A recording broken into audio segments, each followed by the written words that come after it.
Bem-vindo, jovem Trojas na FPL. Hoje em versão mais curta quero dar apenas umas notas, visto que o lock é já terça-feira às 18 horas. O lock seguinte é só 10 dias depois e temos jogos da Taça de Inglaterra e jogos das competições europeias pelo meio. O meu capitão para esta semana deverá ser o Seménio.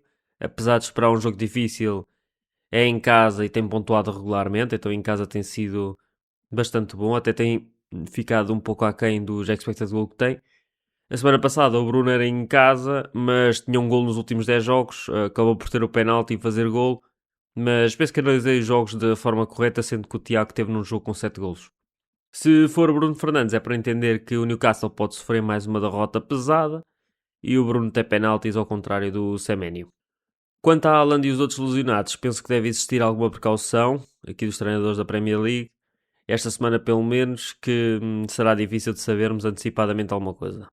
Deixem o banco preparado e caso ainda tenham o wildcard, é hora de arriscar um pouco e usar outro avançado no lugar do Haaland e lá para a Game Week 32 avaliam se o querem meter na equipa ao usar o wildcard aí. Quem não tem o wildcard tem também a hipótese de o tirar e voltar a pensar se o metem na double. Eu penso em dois avançados pelo Haaland e é o Calvert-Lewin e o Ekitike. O Ekitike tem 2 alvos nos últimos 5 jogos e de resto teve blancos. Eu não acho que continue assim, mas também não há muito melhor. O Calvert-Lewin faz um golo a cada 2 chances, mas pelo preço e minutos que faz, não se pode pedir muito. A outra opção é Raul Jiménez, mas como já referi anteriormente, tem 60 ou 70 minutos por jogo e neste momento procuro um avançado com 60 minutos sempre. O Sesco tem o mesmo problema dos minutos, não vai ter double e não tem penaltis. Os médios, continuamos a ter os do Brentford, mas como não sabemos qual vai ter pontos, torna difícil esta escolha. É um 50-50 difícil, porque pode bater para um lado, pode bater para o outro e nós ficamos a perder. No entanto, para os próximos 2 jogos, o Tavernier tem potencial e já neste jogo teve 2 bónus com apenas uma assist. Está em crescendo na Premier e cada vez mais capitão do Bournemouth. O Gakpo continua a ser uma hipótese para quem não tenha spot de avançados e não consiga meter o Ekitike e por vezes jogará a ponta também.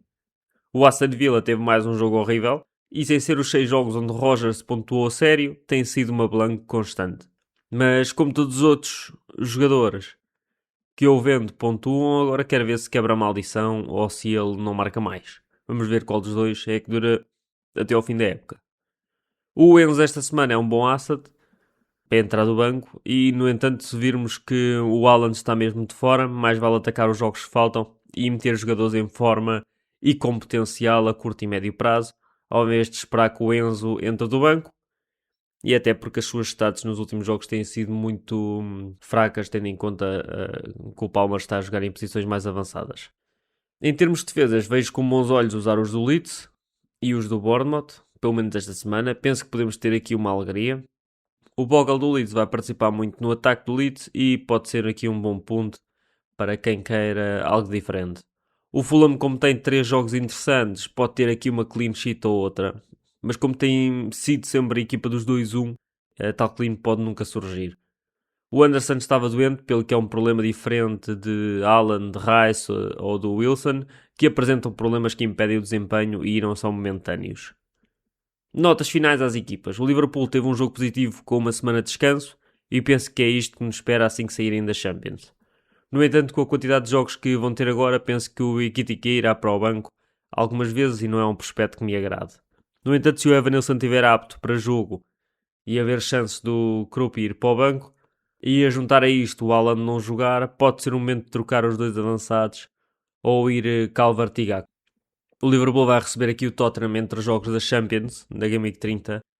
Mas os Spurs também vão ter Champions na semana antes e na semana depois, pelo que esse jogo pode ser um festival de gols outra vez.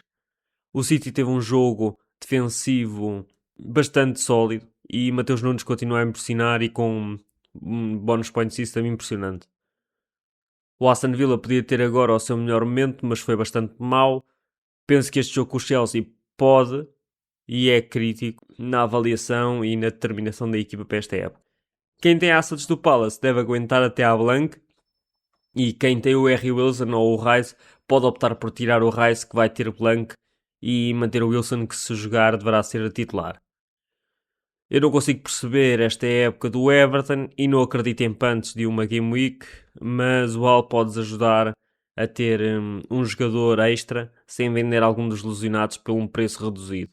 É apenas 5 milhões e pode dar jeito de ter um jogador por apenas 0.5 acima do mínimo. O Gravenberch nestes jogos contra equipas de menor caudal ofensiva também costuma ter mais liberdade para aparecer entre linhas e pode ser um diferencial interessante para as próximas semanas. Dá aqui mais um jogador do Liverpool, dá a Defcon se o jogo estiver apertado e nestes jogos com candidatos à descida tem dado pontos também ofensivos. Após a FA Cup vou lançar um mapa atualizado onde as doubles devem ficar mais evidentes. Espero que tenham gostado de mais um episódio, grande abraço a todos e boas pontuações.